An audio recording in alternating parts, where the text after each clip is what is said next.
Scan to unlock SOVI and ace your tests.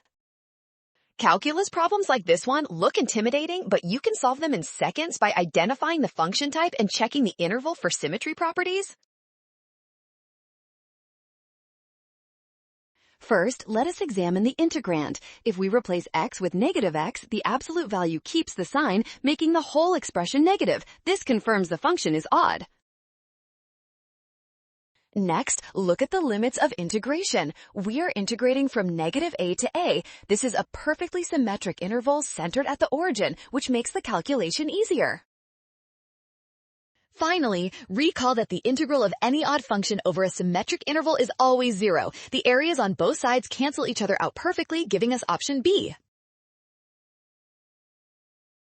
Nailed it!